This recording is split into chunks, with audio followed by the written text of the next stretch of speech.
Welcome to the Regen Brands podcast. This is a place for consumers, operators, and investors to learn about the consumer brands supporting regenerative agriculture and how they're changing the world.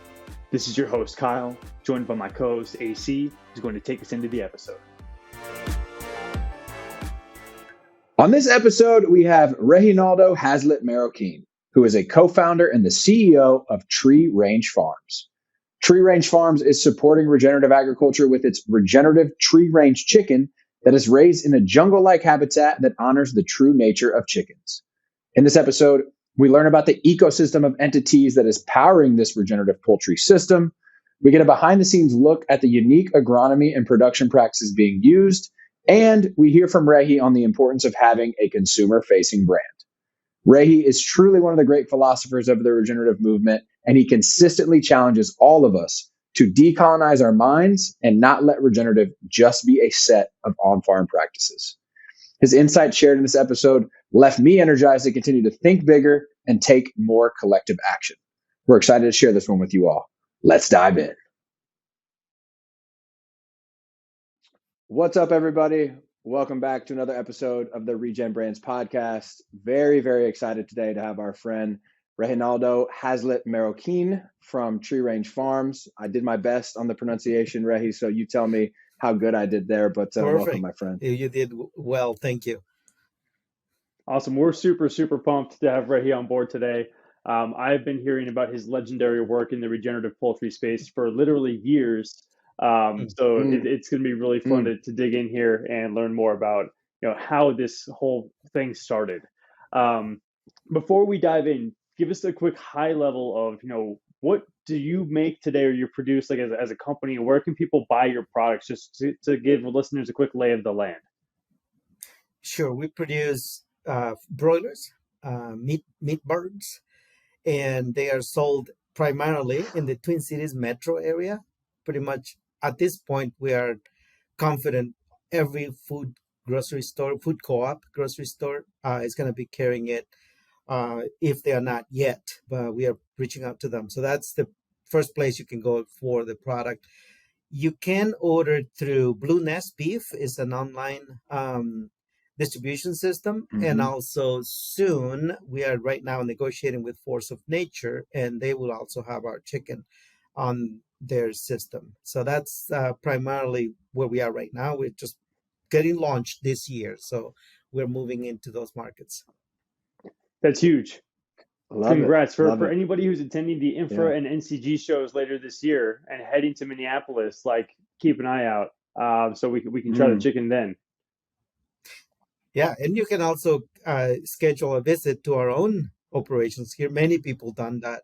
Last year we had over 450 people, including legislators, commissioner of ag, and this year we had Zach Ducheneau, the FSA administrator out here, and the whole team from the FSA in Minnesota and the local food co-op. Then we hired them to prepare our chicken. And Adriana Casillas is a super good chef, and she makes it, and then we get to enjoy it. And that's another way people can come and experience not only the chicken, but also the whole environment where the chickens are raised, and really go home with this idea that you can really transform the world, and it isn't that hard after all.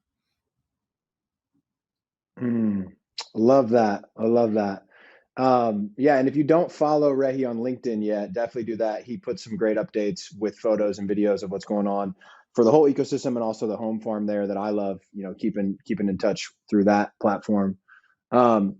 Regi, this is gonna be a long answer, probably a multi-part answer, and we'll guide you through with some additional questions. But take us back. I really want to give the audience a deep understanding of your personal journey, but then also, Tree Range Farms is the brand, but there are many entities in an entire ecosystem and a very intentional approach that you've taken to kind of building this whole thing that I think, one, we need way more of, and two, a lot of other people can learn from. So just take us back to where it all started, my friend. One way to do that probably more effectively is let's start with the present, right?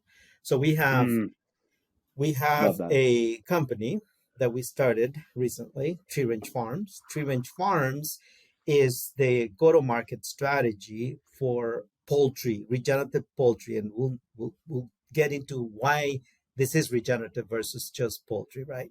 And what makes it regenerative. But the company's role is to take that poultry from the farms, contract the farmers, and bring that chicken into our warehouses, market it, brand it, distribute it to the markets willing to engage in this kind of supply chain, right? So that's our main role, and that's what the company is. I'm the CEO, and we have a team that oversees the startup stage that we are in right now. Behind this company is what we call a business ecosystem and a landscape-based ecosystem management strategy. The company, it actually is nestled on an ecosystem of businesses that include one, a nonprofit organization, the Regenerative Agriculture Alliance, which I founded in 2018 and is now directed by Diane Christopher. Now, Diane runs the Regenerative Agriculture Alliance with a team of experts, professionals, and they also own and operate the poultry processing facility where farmers bring their products. When we purchase and contract from the farmers, before we take ownership of the product, it is brought over to the processing facility, which is owned and operated by the nonprofit organization. Now, the reason we do that is because poultry processing at the scale we have to do right now, it really isn't profitable. So why try to pretend that it can be put into a for-profit structure when it isn't? And so it belongs in that nonprofit structure, and it allows also for many other things to happen. One of them Wait, is... Can I pause you there real quick? Yeah, sure. Out of curiosity, why did you decide to open your own processing facility instead of utilizing some of the other processing facilities that are already available? Well, there is no other available. Why is that? I mean, basically, the industrial system obliterated all of this small processing infrastructure in this country in the consolidation process that they have been undergoing for many decades. And one of the results of that is the complete massacring of the processing infrastructure that independently operated, so that small farmers like us could have access to that piece of the middle ground infrastructure necessary to bring our products to market. And so you either are now an indentured servant of the industrial system, or you got no choice. And so we had to build that infrastructure. And there was a small processor that we started using way back, but it's so small that the minute we started growing, we outran them.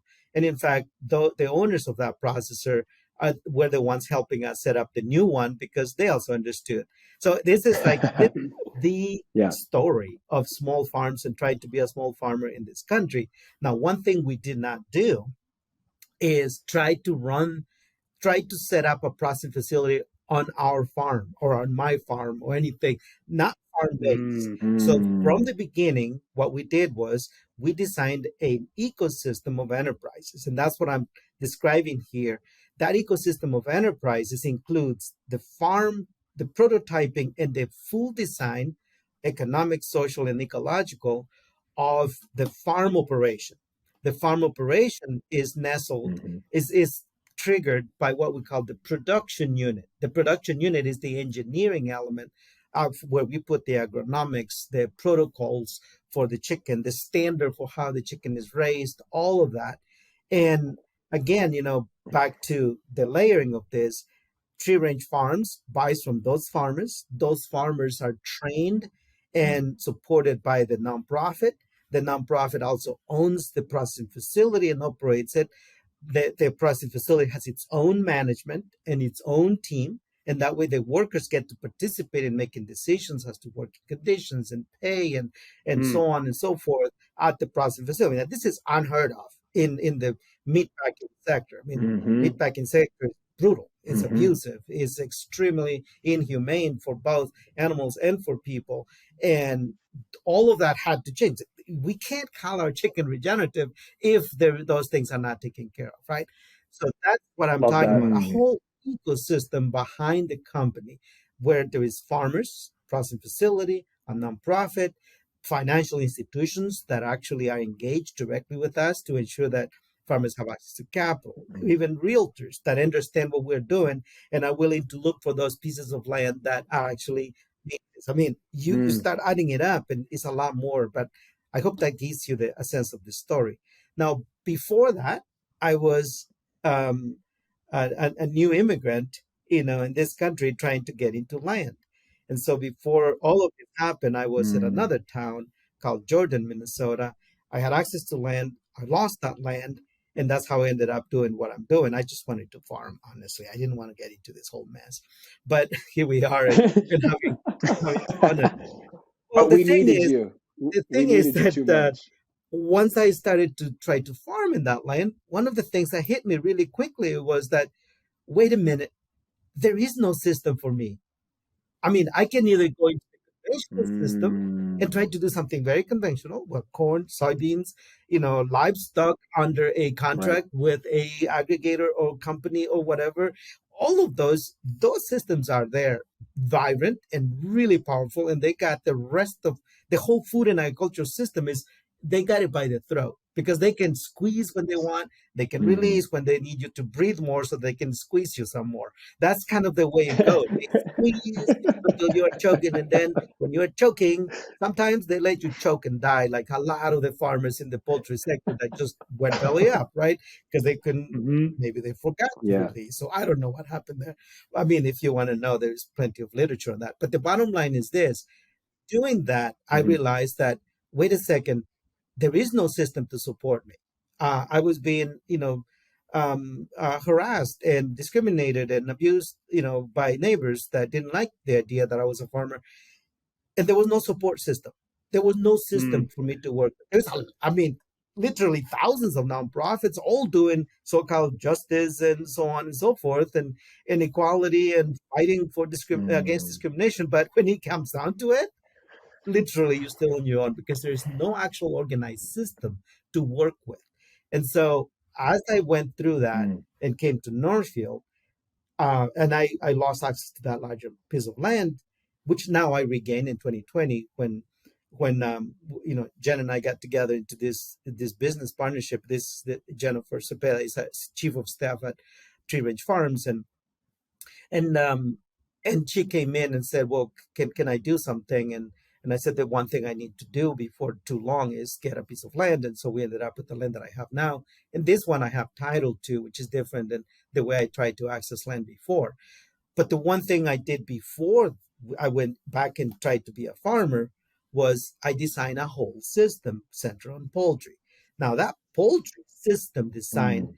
has this ecosystem blueprint, and then also the production model, the way you raise the chicken.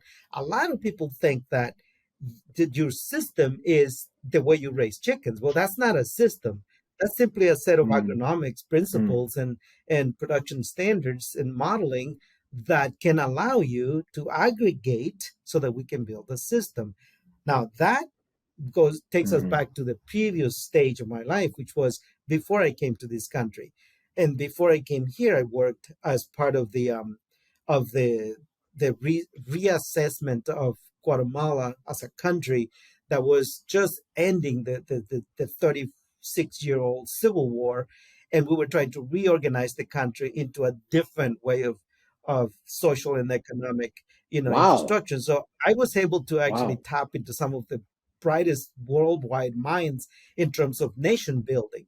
And if Mm. you Wow. just go into theory of nation building, you will get some of the people that actually mentored me and trained me. And at that point, I was 25 years old, so it was still early on in my life, right? Crazy. So, but the bottom line is that I was trained in the northern rainforest by elders and community members who taught us about how to work within the ecosystems that we inhabited there.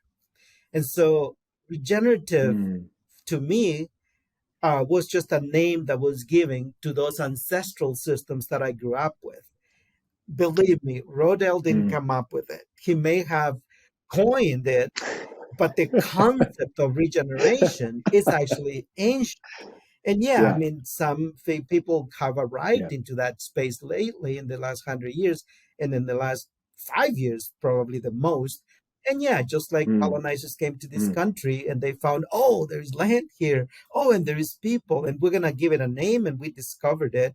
and so on. I mean, that's no different for regeneration. And the concept of regenerative ways is was discovered recently, and it was named and everything, but no different than the patterns that we have watched, lead us into the place where we are now in terms of the degenerative way that we live our lives and do agriculture. So off from that, the bottom line is that knowledge coming out of that understanding of life as a foundation of the expression of the energy of the planet and the universe. So you see life across all the spectrums, right? And when you understand that from a childhood, simply as an expression of energy and the expression of the breath of the creator, what you in the great spirit, what you understand is fundamentally a mental reorganization of synapses and processes that allows you to see how ecosystems actually transform energy and regenerate on a continuous basis, and done it for billions of years. We're just arriving at the scene, actually, but regeneration has been happening for billions of years, and it is based on the energy of the planet. All that happens in front of you is a consistent, permanent biophysical and chemical process, primarily, defined by the laws of thermodynamics, that through the process of photosynthesis, animal intervention, and soil microbiota are responsible for the mass transformation of all of the energy on the planet on a continuous basis, which then happens to be expressed in things and forms that we can harvest, such as the wild pigs in the forest in northern Guatemala, the wild turkey, the nuts, or the bananas and the oranges and the avocados and the pineapples and the gems and so on that we harvested. All of that, I already understood it simply an expression of energy. And to the extent that we were to interfere with the processes that allowed for that transformation, we were actually degenerating the ability of the ecosystem to regenerate. That fundamental concept, I went through agriculture school, never forgot it, took all of the science and technology that they taught us in conventional training, brought it back to bear fruit when I had to figure out how was I as a family here, as an individual, as an agronomist, as an immigrant, as a landless, farmer, and as a entrepreneur, and within a very aggressive, ruthless system that is centered on exploitation, extraction, and decimation of the planet and its ecology in the name of feeding the world, I had to figure out how the heck are we going to enter this space? And guess what? The chicken was the answer, and that's what we are here doing. Now, the chicken is the answer, dude. I love you, man. I love you so much. That is that.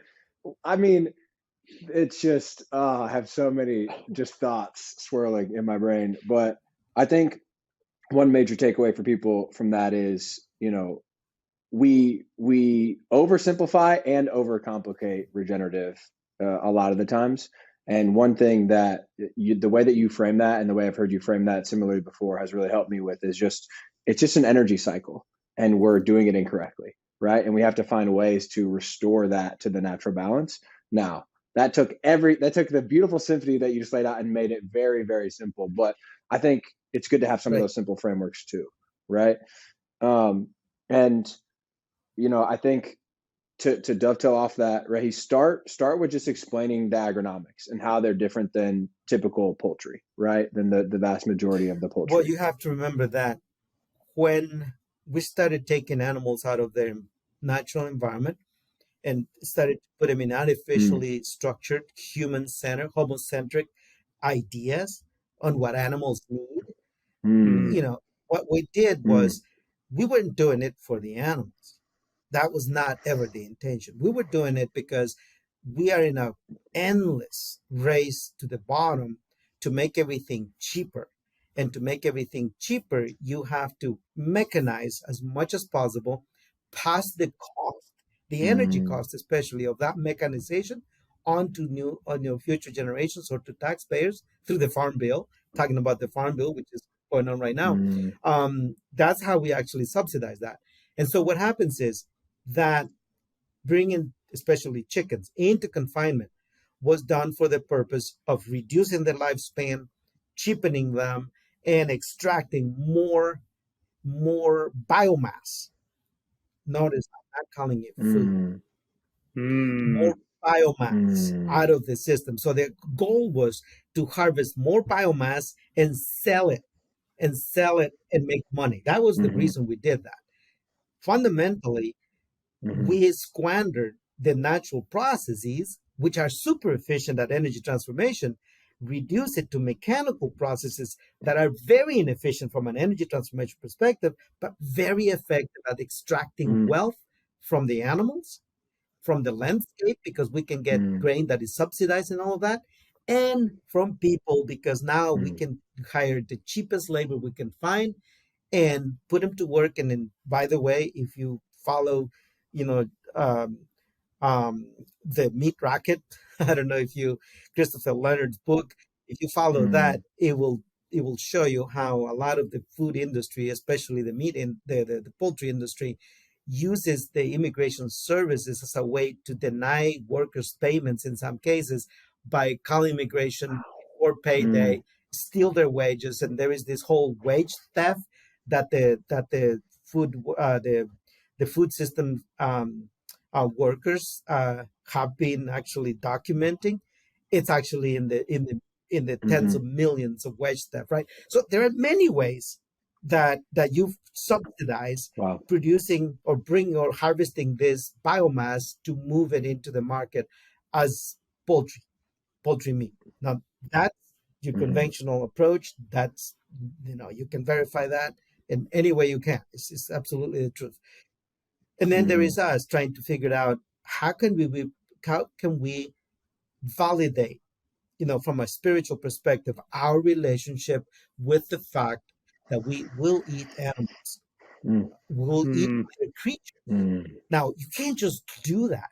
It is actually detrimental, degenerative to your spirit to just go and buy beef or chicken at the store and mindlessly eat it because you are eating the flesh of a creature. Mm. That's a fundamental thing that we disconnected from in the mechanization of extraction Mm. and the cheapening of something so sacred as a meal you put on your table. And Mm. so that is just to give you Mm.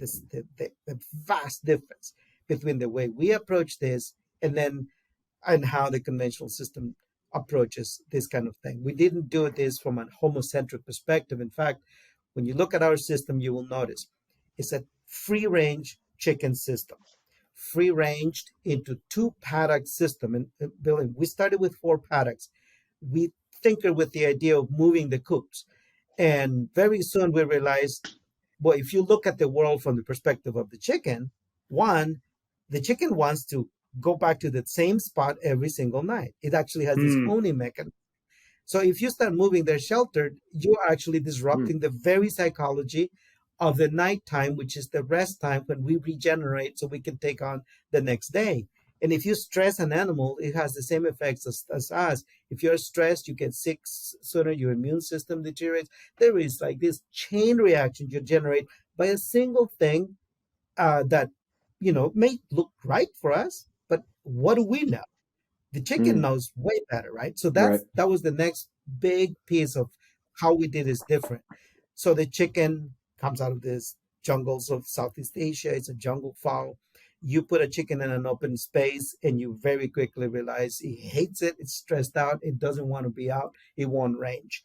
The chicken wants to be Mm. protected, multi layers of protection, because he wants to be able to go out. And in Europe and many other places, they started to realize that when there were trees out there, chickens were ranging more.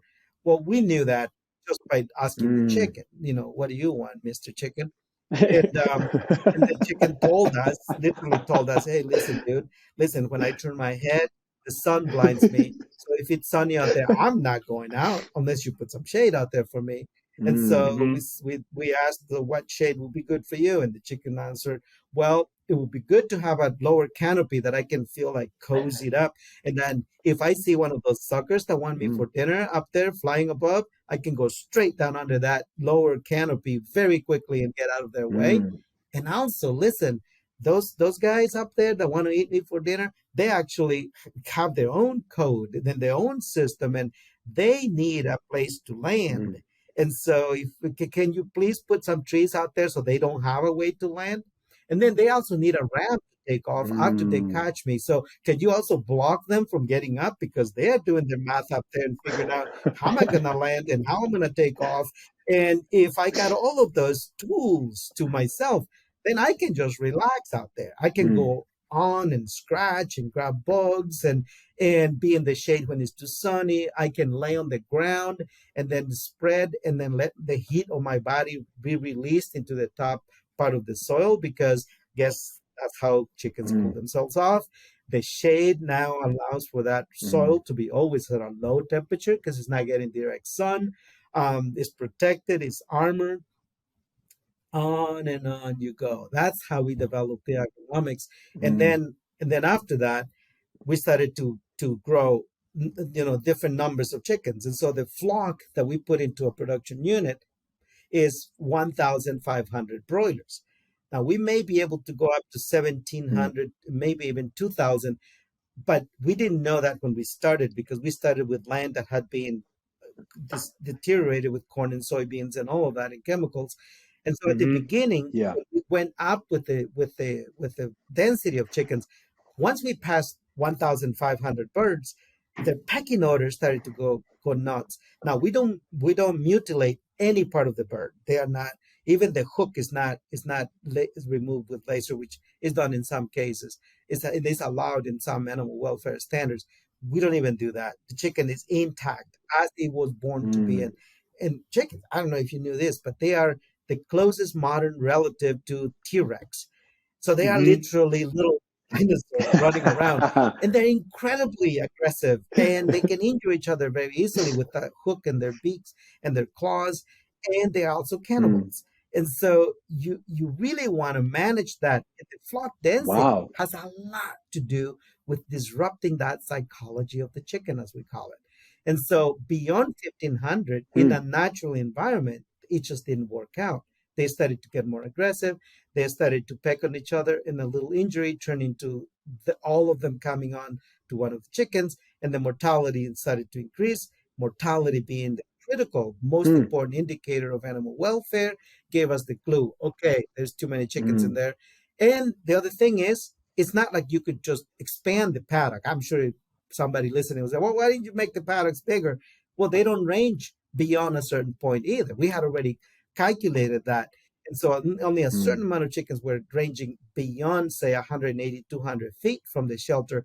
And so we knew that was the space we had to Mm. work with. And that defined what we call the production unit, which is 1.5 acres divided into two paddocks at 0.75 acres each, planted with an understory, in our case here in Minnesota, with hazelnuts or elderberries, and an overstory of the big wood native species, big woods native species here, which is basswood, maple, oaks, and that gives us that upper canopy, lower canopy, and then at the ground level is the chicken Mm. with all this organic matter, incredible amounts of leaves and twigs and things that then generate the environmental conditions for life to regenerate in there, including sprouting grains that we spread under this space, which with a higher level of moisture, organic matter, and the chickens tossing it all around sprouts, and then the chicken can harvest that as food and so on. So you can see this is like it's a whole different system. There is very Mm. few places where our Mm. system is our production model has any similarities with anybody dragging chickens across a field, whether it's the chickens drag, the coops drag themselves or not. It doesn't matter. The Mhm. what we did is totally different. And I'm not saying that I wouldn't do some of those other things for different purposes, but for the purpose of building an actual Mm. large scale system of small scale farms Mm. that are also compatible with immigrant families, which was a critical aspect of our social Mm. engineering process. That coop, at Mm. 24 by 72 or 20 by 80 or whatever it is, as long as it's got 1 square foot per chicken and there is 0.75 acres on each side for paddocks, and those paddocks are planted with this species and managed according to a very well detailed process of ergonomics and everything, you can be a farmer in our system with even 1.5 acres of property. That is also unheard of. But if you Wow. got 15 acres, you put Mm, more production units. If you got 100 acres, mhm, we'll say you put 10 production units and then you grow some of the grains that the chickens are going to eat. And so you can just expand over and mm, over and over to the point that you can build quite sizable farms and do not the size the large scale farm does not discriminate against the one production unit farm because they are all built mm. consistently and standardized. That is the way you actually build a small scale farming system that can be scaled to any level in this country. And so Mm. basically that's where Tree Range Farms now sits. It's nestled now in this whole design. I hope that gives I you Mm. a picture of what I, about it. yeah. Kyle, I know you want to ask a question. I'm not going to ask a question. I'm going to recap for the audience a little bit because I have this is not my first time getting some of this information. So Ray, connect me and correct me if I make some mistakes here. The RAA, the Regenerative Agriculture Alliance, the nonprofit, what it does is it houses all that information and all that philosophy that Ray just said that's now been proven, and it takes all that technical expertise, all that plans, and it finds the farmers. It helps them set up these systems, and then it helps basically do everything that's needed to actually create the production that then is processed through that same nonprofit, and then becomes the birds that Tree Range Farms sells. Just so people can understand how that's all kind of operationalizing. That's correct, Correct. right? And The we recap have there. separated a consulting firm also that can help the farmers and other companies and businesses. That's a separate entity. And also within that entity, we host the training system, which is under a separate platform called There it is. regionpoultry.com. So anybody who wants to get Mm, training mm-hmm, goes to regionpoultry.com, and that's the entry point. And then once they get familiar with it, they can call the RAA and say, listen, I don't have resources to pay for the cost, but I want to be part of the system. Can you find me a scholarship? mm, The RAA works with mm-hmm. them to support them, and there we go. So that's the only piece that I would add to your summary. Yeah, beautiful. So, one of the things I really loved about everything you just shared, and I'm really just a sponge absorbing a lot of this information right now. A few Mm, things I thought were mm, one was kind of humorous, like a bird of prey acting like a pilot, thinking about how to land and take off is just something I've never really considered before. So that was really like funny to think about. Um, I also love the way that you talked about, the human-centric approach to raising animals and how we might think like, okay, hey, if we want to increase mm, animal welfare for a chicken, just give it more space and think about it from our perspective or how we raise livestock or cattle. But to your point, like that's not exactly what a chicken wants. They feel vulnerable. They feel like they're susceptible mm, to prey, and they could, they're going to die. So it's going to stress them out. So I just think that the way you flipped the script on thinking about the animal first before the human first was really like a good paradigm shift. And it's almost like you could draw a mm, similar comparison, like, oh, we want to raise fish better, so let's give them more land. And it's like, well, fish don't want land because they're in the sea. Like that makes no sense at all. But mm, that same rationale can be applied to an animal like a mm. chicken. So I thought that was really interesting. I'm curious to I want to get like a better visual representation of these, what I think you're calling the scalable unit acres of production, right? So The like production I think you unit. said it's a scalable unit, yeah. So it's two paddocks, it's 1.5 acres. What does that Yeah. rotation look like between the two paddocks? How do you know when they need to go from one to the other? Walk us through that process. And there's a barn. There's a barn in the Correct. center, right? Yeah. Right. So let me back up to two things that because you mentioned this, it's flipping on the head, it's a mindset. Understand regenerative Mm, agriculture not as a set of practices on the land, but as a way of thinking, mm, as a way of learning, as a way of relating to the rest of the living systems, as a way of knowing, not just mm, knowledge for the sake of having facts in your head, but the wisdom to know how to use mm, those facts. That's Mm, knowing. And then mm, also how to engineer them from a perspective where you do it from the indigenous aspect of us. So remember, we are all indigenous to this planet, and we are born both indigenous mm, and colonizers. because we are living systems as well, and we have this survival instinct, and that's what makes us colonizers and extractors, because we want to survive at any cost. But the indigenous mind is also the one that sees everything. The other 99% that the colonizer mind doesn't see, the indigenous mind sees it. When you use that part of your innate intelligence, as it's called, combine it with the knowledge that we acquire during schooling and all of that, as we get domesticated into a certain way of taking over the world, then you create this as you apply that wisdom from the innate intelligence and the process of observation and learning in the indigenous mind, then you create what is called we call the indigenous intellect. With the indigenous intellect in development, which never ends, then you are able to actually conceptualize the world and our relationship with each other and with those other living systems in a way that results in regenerative engineering, regenerative economics, and regenerative social relationships. That is what makes a system regenerative, not whether the chicken was ranged, is organic, or whatever, or whether you're organically growing a grain or doing no-till. That's not what makes the system regenerative. Those are pieces that are critical. So back to your question about the unit. This again, and I had to explain that because that mindset is what defines what goes on in that unit. When you come into this space, what you have is a barn, like Anthony said, a barn in the center, which serves for the first 4 weeks, it serves as a brooding unit. So you get 1-day-old chicks. They are tiny. They're totally vulnerable. You put a rondelle, a circle in the middle. You put heat lamps or heaters, however you want to do that. Water, hydrolytes in the water, and feed, and really close to them. And they spend the first 5 days just rolling around like cotton balls. Anyway, and so there's 1,500 of them, right? So it's not just a handful.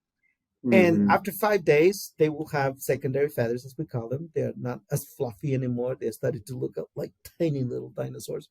And then after 10 days, they are strong enough that we remove that protection.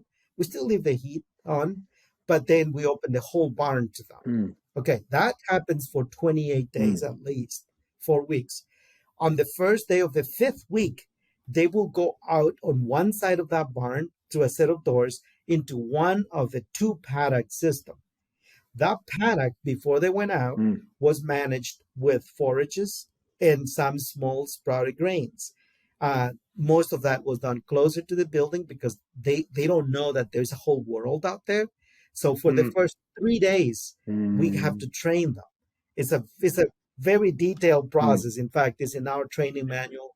If you ever want to know how we get 100% of the chickens to go out on the 3rd day, and how we get 100% or maybe 98% of them to come back in on their own into the barn every day for the rest of their lives after the 4th week, then you got to take the training and pay the fee. But is the training called How to Train a Dinosaur? Because it should be.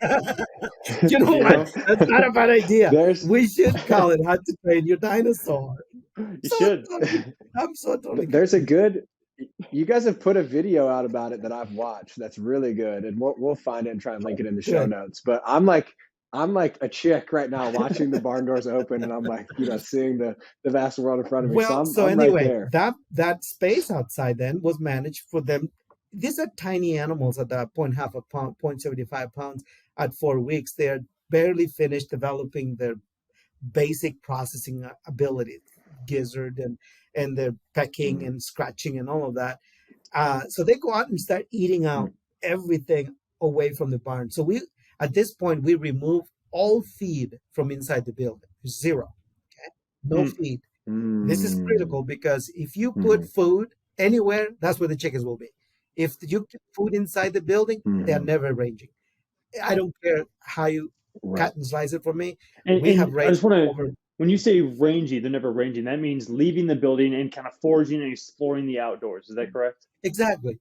Okay. Even with this whole system in place, the first day that they are starting to range, we put the feeders right outside the doors so they can see it And they are also Mm. won't go hungry Mm. because those suckers, they will, if we push them out, as we do, we push them out right there where the feed and the water is outside, and they will turn around and lean on the barn, waiting for the door to open so they can go back inside. And it's only like a few hours later that they Mm.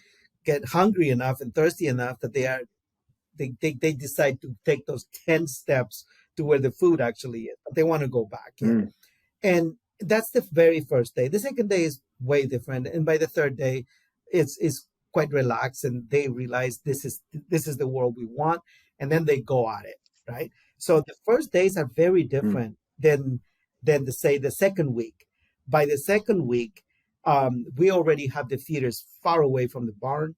In the morning, they stampede out of the building because they know there is food and there is drink out there, and there's all these forages, and the ones that get out there first, they get all the Mm. bugs, they get all the stuff, because by the time the last ones arrive, they obliterated everything. The idea that chickens are gonna that you can raise your chickens like this, eating grubs and stuff, it's so homocentric because those suckers, they are not gonna let anything that moves, live in that space. And even what doesn't move, I mean, Mm. the forages, they literally um, move through and eat them all up. What happens is when you move them to the next paddock, is depending on two fundamental things: the regeneration of the forages and the sprouting of grain, and the length of time Mm. that they have been on one paddock. You don't want to keep them too long because you don't want too much manure to accumulate before it is absorbed and processed by the worms. And by the way, Mm. the worms and the microbiology of that soil, it will process that manure Mm. in 2 to 3 days, to the point that you can Wow. walk out there and there is no manure laying. Believe me, it's hard to believe until you see it. Mm. And we have bred people where the Wow. chickens are on the other paddock, and they go in and you can see all the manure they are laying out, and they turn over and there is no manure on the other one. They most people assume they haven't Mm. ranged there yet, even if we are the fourth, fifth rotation. Mhm. When the rotation is done, it's really depending on how knowing is the right time. There is no recipe, but there is Mm. a set of criteria. The Mm-hmm. ground is not bare, the vegetation has regrown, the grain has sprouted, and you want to move them there on the first 3 days to 4 days after the grain sprouts, because that's the point of optimal nutrition of that sprout.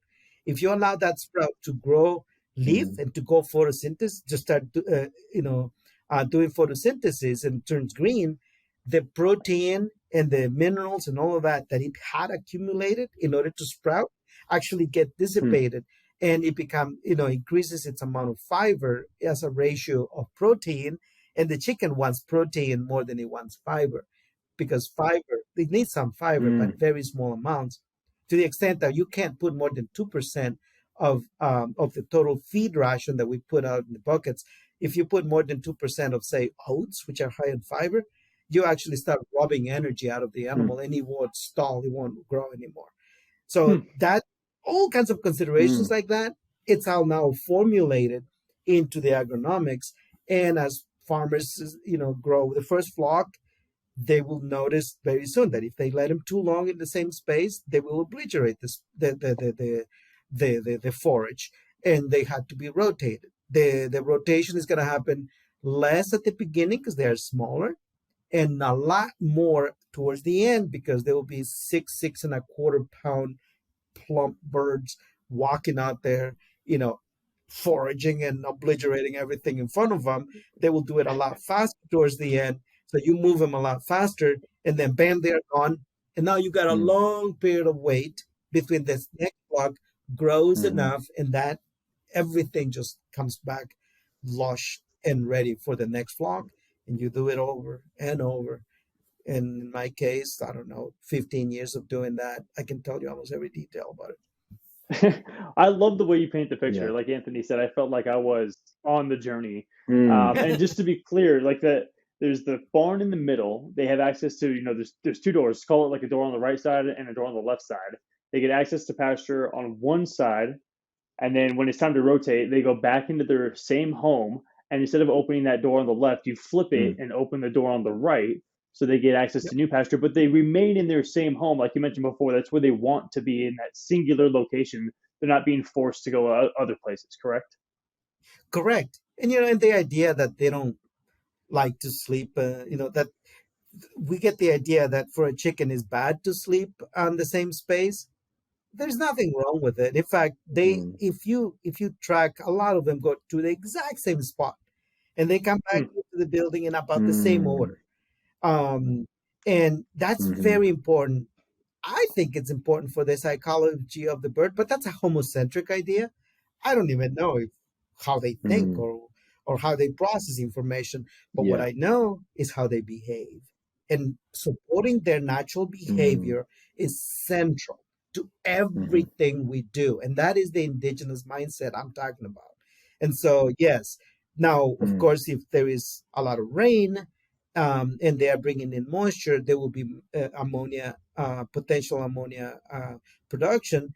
It won't happen when they are little because they are mhm, indoors, and so it will only happen after they start ranging. And so, in those cases, yeah, the farmer has to observe. If you walk into the barn and it smells beyond the normal smell of a chicken barn, that is, aerated and healthy and everything, then you push the birds yeah. out. I mean, you open the doors, they'll go out. Then you can close the doors so they won't, a few of them will come wandering in. You come in with your tractor and you pick up the manure, put new bedding in, and you're done. And very quick Mhm, because you are not actually disrupting the birds. They are outside. Hmm. And then you clean it mm, up, you make it look nice again, and they are coming back to the same space. But here, listen to this. Even doing that, which I have done many times in the middle of a flock because it rains a lot some days, some years here in Minnesota, and last year was one of those years. When that happens, even changing the bedding disrupts their behavior. They have a hard time. And Hmm. that night, mm, the night when we change the bedding, you have to actually help them come back in because they are spooked by that foreign space. They don't even recognize that. Just to give you an mm, idea of the level of mm, indigenousness that we bring into the mindset of how we learn, how we relate to these creatures, and how we respect their lives so that we can be spiritually grounded and at peace mm, with putting a piece of these chickens on our table, give thanks to the Creator for giving us the privilege and being able to mm, actually enjoy it. That is the fundamental aspect of feeding our yeah. body.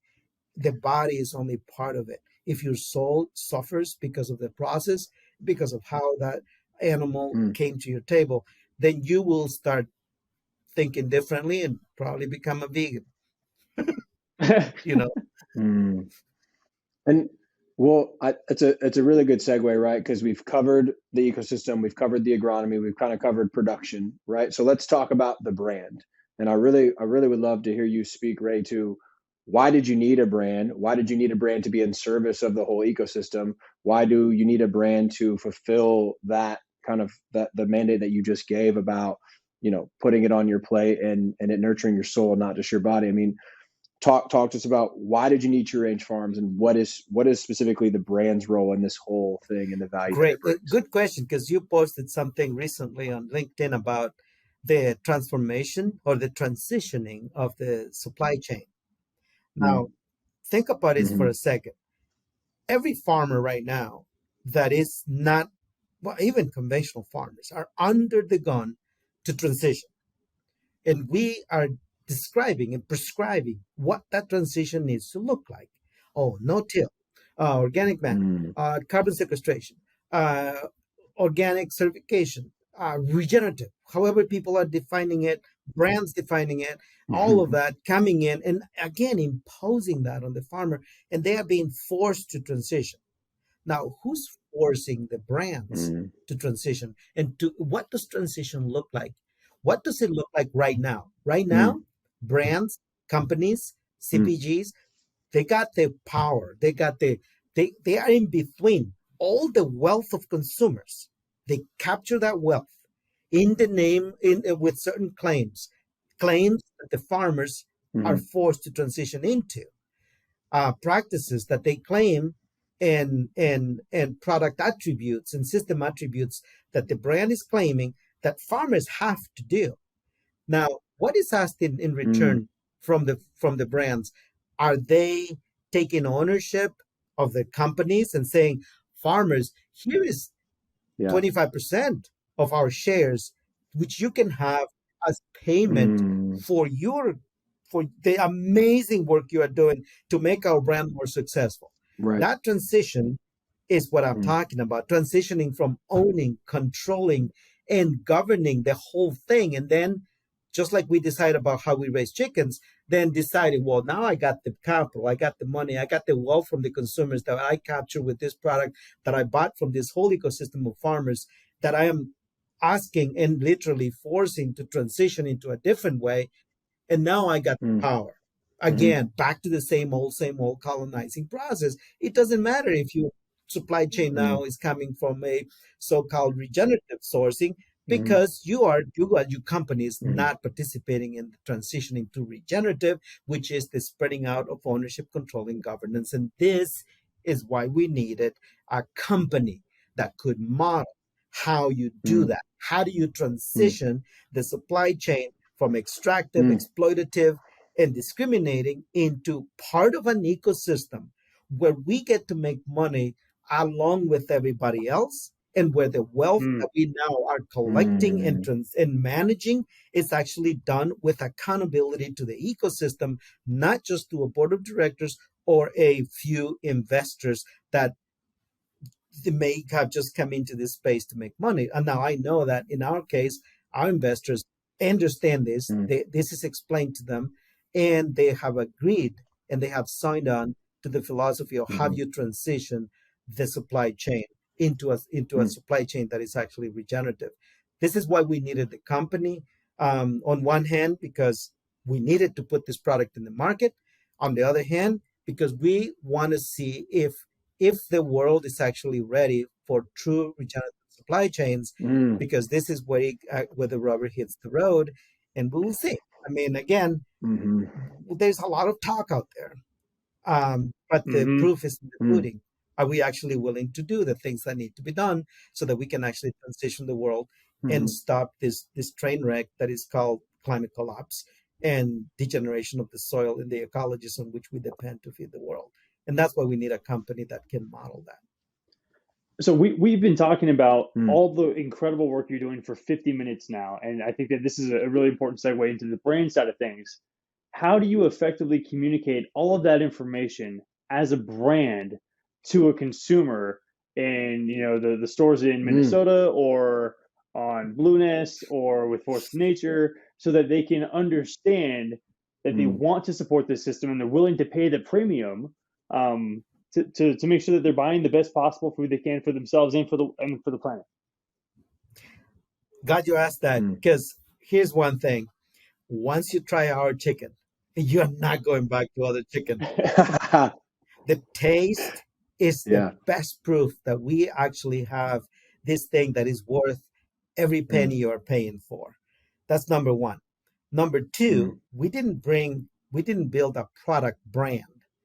We built a story brand. And the story is incredibly powerful, because it, if as you follow us, watch us starting to produce, the How to Train Your Dinosaur elementary school books. Yes, I'm telling you, I'm totally taking this to town. I mean, this is how we have evolved. We learn from listening to your own ideas and stories and so on. And so, bottom line is, the world is now aware that in the name of food, we have been poisoned, scientifically verifiably poisoned. And so people do want something different. Integrity is the key to the game, to be in the last one standing. We have integrity. We're only going to say the things that we can deliver on, but we will also deliver you, hands down, the best chicken. And then let's move it one step forward. The chicken is only one of the products of the ecosystem. Now, remember, the chicken is under the shade of trees and so on.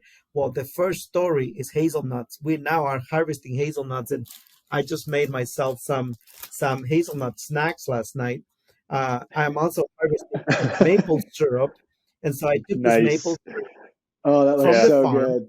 which, the sugar Yeah. maples, which are the overstory, took the hazelnuts from the understory, boil them and make Mm, that absolutely nutritious snack.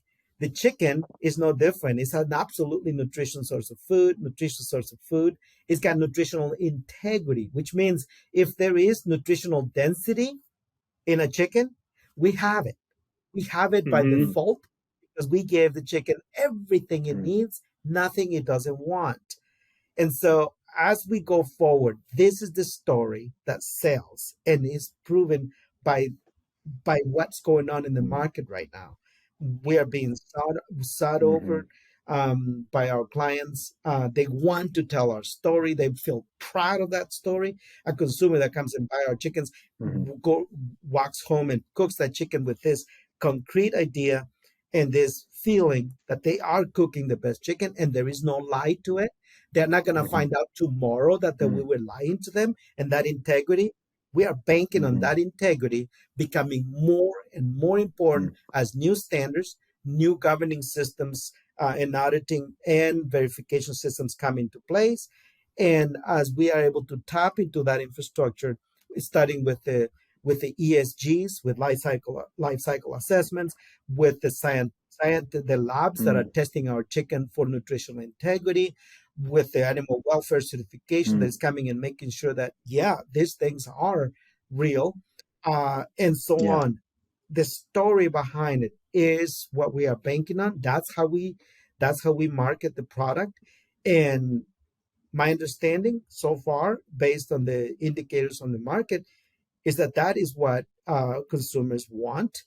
We are over delivering Mm, on what they expect, and we'll keep mhm, doing that. And to the extent that mhm, nobody's willing to do the real thing, we'll be ahead of the game. I love that. And there's mm, something I want to touch on because I'm a little bit familiar with some of the intentionality behind regenerative chicken raising and the fact that we keep talking about hazelnut trees. And chicken excrement is super mm, high in phosphorus. And hazelnut trees are a tree that really thrive in phosphorus rich soils. So the fact that you've paired those two, like you said, it's really about that full system. mm, And you probably have some of the best, most nutrient dense hazelnuts you can too. It's not just the chickens. Like you said, it's the full system working together. So I just want to highlight that intentionality because I think it's worth mentioning. But remember, we didn't pair them. They pair themselves, Mm, and the hazelnut told us so. mm, I mm, could go and talk mm, to you now mhm. on behalf of the hazelnut. I tell you the whole story of the hazelnut and how it evolved to attract chickens, Yeah. and how it metabolically evolved and genetically and phenotypically evolved to actually feed on the chicken excrement. That was not a coincidence, and they told us so. If you got the indigenous mind, Mm, you see mm, through all of that, and then you can engineer the real food that we need. And consumers listening to this, I mean, I am not gonna eat any other chicken except the ones that I raise. When I couldn't raise chickens, I just didn't eat chicken for many years. My wife and I even went vegetarian for a while because we couldn't find meat that was spiritually aligned with us. And that mm, is now becoming more common among consumers. That spiritual connection to the animals we eat, that is fundamental to our spiritual well-being, to our mental health, and yes, to the strength of our bodies and the ability of our cells to regenerate. It's a mm, regenerative system, not a chicken. mm, mm.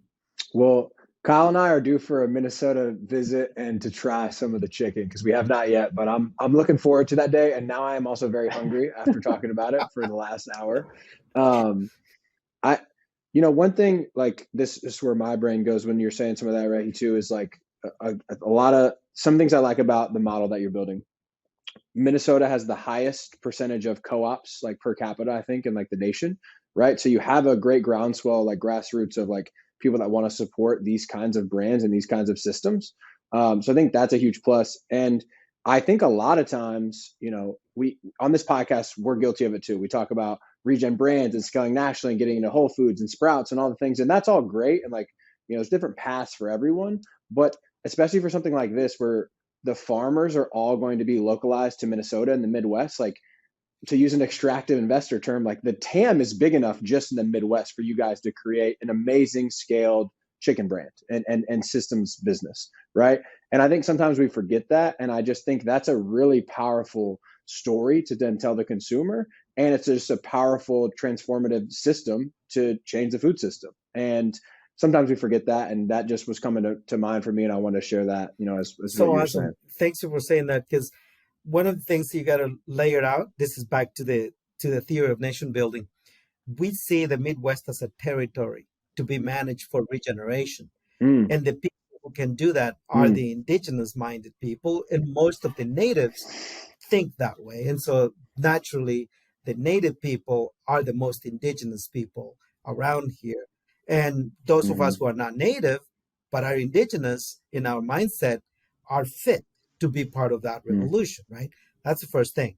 The engineering unit allows us the tools. So the production unit, then you aggregate production units to create a farm, then which is an enterprise level unit.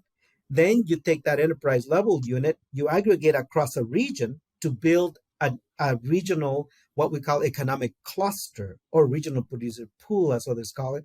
And with that level of infrastructure, in this case, Stacyville, Iowa, where our poultry processing facility is based out of, is the epicenter of that regional deployment. That regional deployment includes the poultry processor as the epicenter, the networks of farms supplying tree range, and the nonprofit, the financial institutions providing capital for coops. And I mean, like right now, we are talking to institutions about $15 million to just build 400 coops in the next 3 years. All of that, it can be done now on a regional blueprint. And that way you create the economies that allows us to achieve that scale that you're talking about, and then to build this region with the markets, and then tackle the more condensed food co-op market in the Twin Cities and Milwaukee and Madison, and recently talking about folks in Chicago. Now, that blueprint now, you move it to the next level, which is you aggregate regions to supply the key markets across the country. And now you actually have a regenerative poultry system of America. I That's love how it. you actually transform a system. Is you go to the smallest piece and then you grow it from there, like mycelia. It's no different. We are mimicking the way natural systems evolve. We're not reinventing sugar water here. I think it's incredible. And it segues nicely into, what is the future for tree range farms? And it sounds Right. like, what you just laid out is a potential future where we create these systems, these regional systems that can be replicated in different parts of the country to service different metropolitan regions, which I love because it reduces the transit impact for chicken, versus, all the chicken being raised in the Midwest and being shipped out across the whole country and or world. There's a big, transportation cost there. Whereas instead, like, let's just let's grow the food in the region that's going to be solely consumed in. Why not? So that's awesome. But what else is on in the future for tree range farms? Well, keep in mind that the poultry is the ignition point. The hazelnut comes next. The elderberry comes next. In this case, a lot of maple syrup comes next. After that comes basswood, that is part of that upper canopy together with maples and oaks. Basswood as crafting material and as potentially, fine wood, fine woodworking supplies. Then comes the oaks 10 years later with high quality lumber. Meanwhile, all of that is being trimmed and turned into biomass, which then mixed with the poultry manure is allowing us right now, we're actually scaling up the production of garlic, which similar to the hazelnut is completely compatible with the nutritional profile of the chicken manure. That allows us to systemically manage that at larger and larger scale. Then comes the fact that this last year we aligned the grain growing farmers and also the grain aggregation and contracting facility, which now allows us to do our own grain grinding into feed, and we can now manage the mixing of the grains to shift that over to the farms for sprouting in the fields. At the end, the future of tree range is around 20 enterprise sectors coordinated to create multiple layers of outputs, including Dorper sheep that will be grazed in the rotational processes of bringing grains and rotating grains, there will be pastures in the middle of the rotations for a couple of years, and then dorpership coming in. That ignited a conversation with a partner organization in Pine Ridge Reservation, where in South Dakota, where they got larger access to land to finish the dorpership there, and also engages our smaller farms on the genetics of dorpership beyond the chicken. Like my farm is 64 acres. I only need 15 acres for the chickens to have a nice, economically viable poultry operation.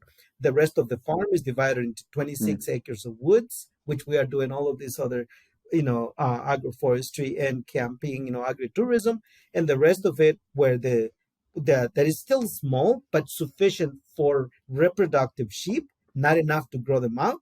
But then the partnership with the natives allows us to access the larger land. We transfer all the offspring from all of the farms again, organized to produce thousands of offspring twice or three times a year, and then finish them, in the larger lands more suited for ranging. So the future of tree range is it's really bright, expansive, but completely focused on energy transformation, engaging the photosynthetic, the animals, and the soil as the foundation of our business proposition, and engaging all of the outputs under a brand that can be recognized not only as a leading brand and a story brand, but also a new model of a business that can represent the potential future of how we manage the landscape, not only the Midwest, but beyond.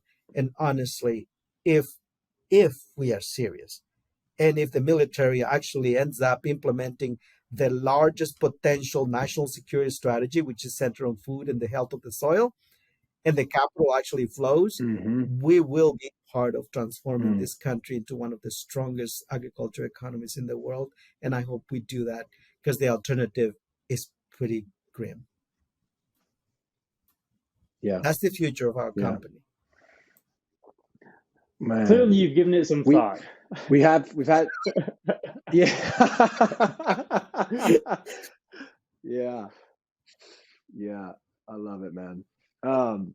We've had some folks that source from Latin American agroforestry systems on here, and this is the first, I would say, brand with supply chain based in America where we've heard something similar about all those different value chains and all those different crops and thoughtful commercialization of them. And it's such a different paradigm, or flipping the script, like Kyle, said earlier, but it's like so needed, because we just have such a monocrop mindset here. But it's like, we have these beautiful agroforestry systems and, diversity and biodiversity here. We just have structured all the infrastructure and all the systems and all the mechanization to basically cater to monocropping, right? And that just really stood out to me, because what it says is we have to change that one, but we also have to have the capital and the resources to retool infrastructure, or have some infrastructure to move that new system through. And Ray, you've been just an amazing kind of voice in the space, and I would say like an activator to challenge people to think differently, to do differently, to live differently, to live that, true regeneration, like you kind of talked about earlier. But I really just want to pass the mic back to you and say, like, what are some other calls to action for different people in the space that you're seeing right now and coming to mind for you, on not just how people can support things like you're building, but just overall, like what are you seeing in calls to actions that you would make to some folks in the space? Well, I would like to say that there is what we call affinity sectors in this country, that just like we picked poultry as our affinity sector, and then we took this and organized it in a systemic way for scalability and national application. I'll call everyone. If you are in the pork sector, please do the same.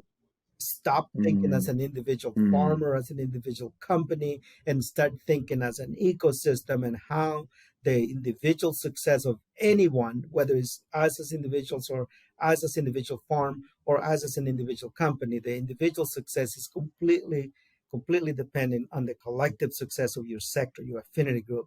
If you are in beef, grass-fed beef, would do the same. Don't just go out there doing business as usual. Organize, and when you're done doing it, organize again and again, because this layering of organization and restructuring cannot succeed if it's only done in one sector. And let's come together Mm-hmm. eventually. I mean, our next big thing here is organizing the governance. Last 2 weeks ago, we had the second annual Regenerative Poultry Convergence here in Northfield, Minnesota. There Mm. were just about 150 of us in the poultry ecosystem here, and plus, selected friends and speakers we brought in. But it was 100% focused on regenerative poultry. It was not a conference. It was like an annual meeting of our ecosystem. Mm. That was the second time. Yeah. If other sectors start doing that, and the grass-fed exchange actually kind of has a similar version because they are about grass-fed and they come together every year. And I went to Mm-hmm. speak to one of those in Santa Rosa, I think it was 2018, in California.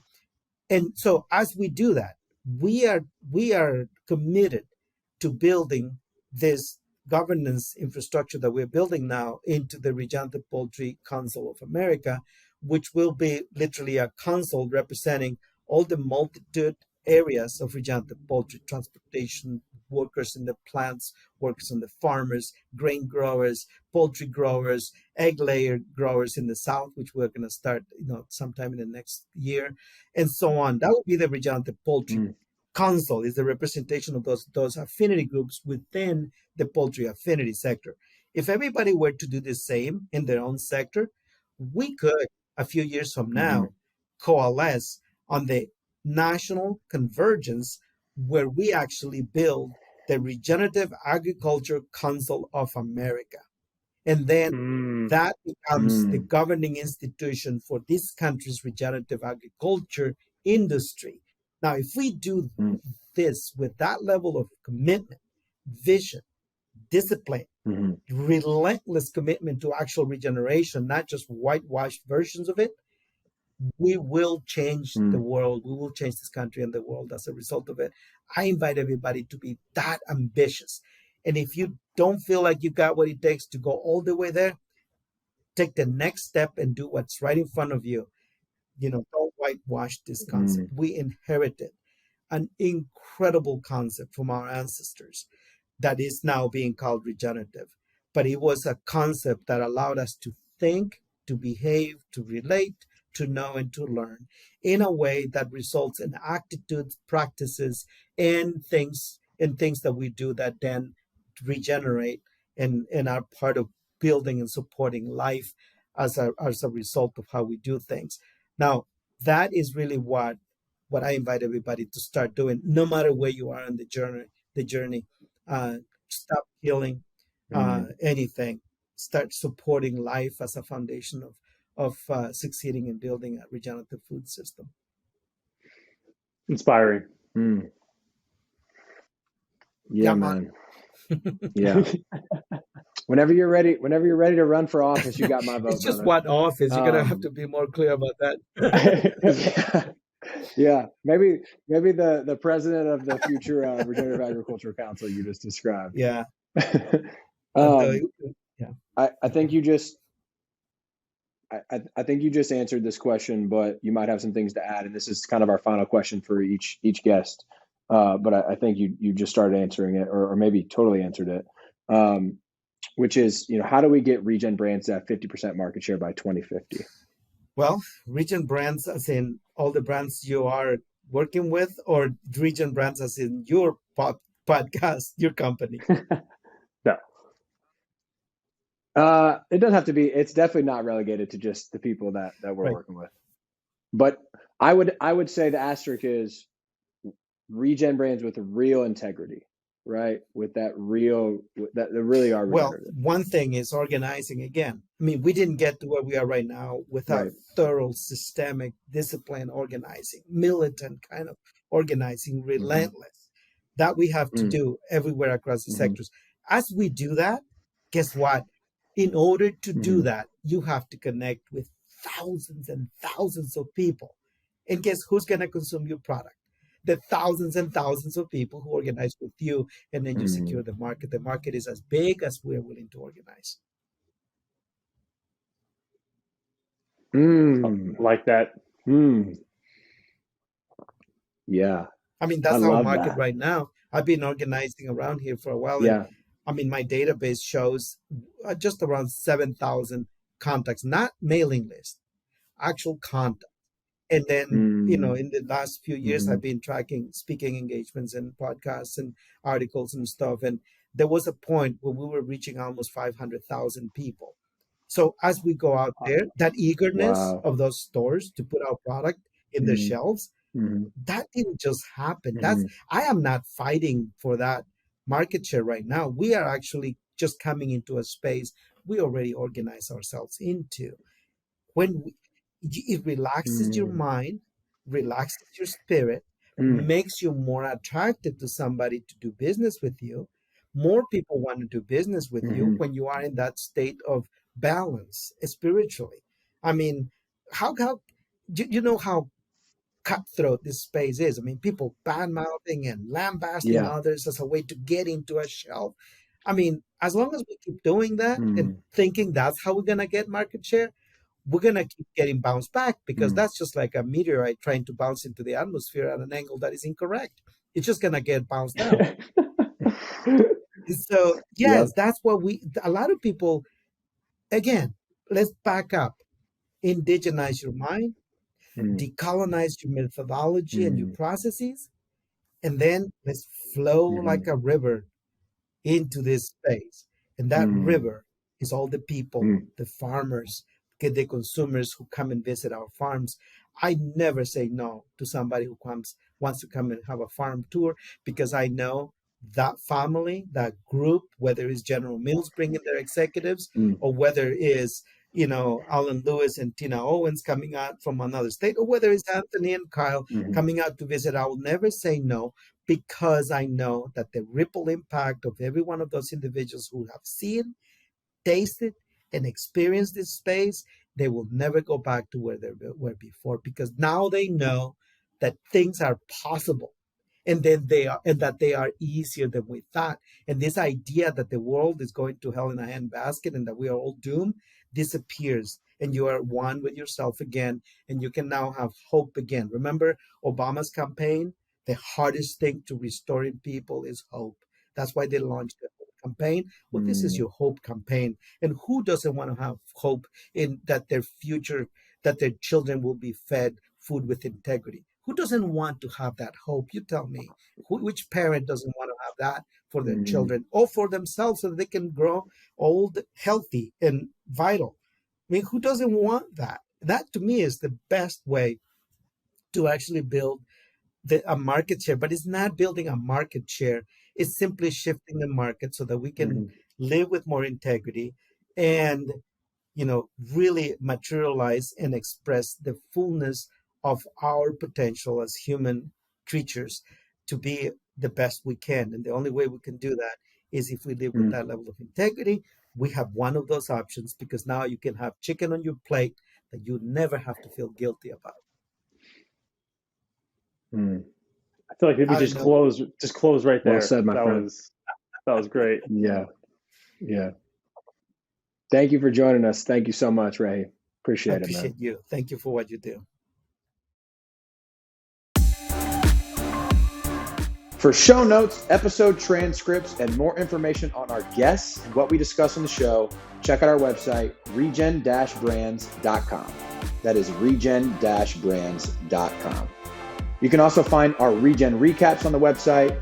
Regen recaps take less than 5 minutes to read and cover all the key points of the full hour-long conversations. You can check out our YouTube channel, Regen Brands Podcast, for all of our episodes with both video and audio. The best way to support our work is to give us a 5-star rating on your favorite podcast platform, subscribe to future episodes, and share the show with your friends. Thanks for tuning in to the Regen Brands Podcast, brought to you by the Regen Coalition and Outlaw Ventures. We hope you learned something new in this episode, and it empowers you to use your voice, your time, and your dollars to help us build a better and more regenerative food system. Love you guys.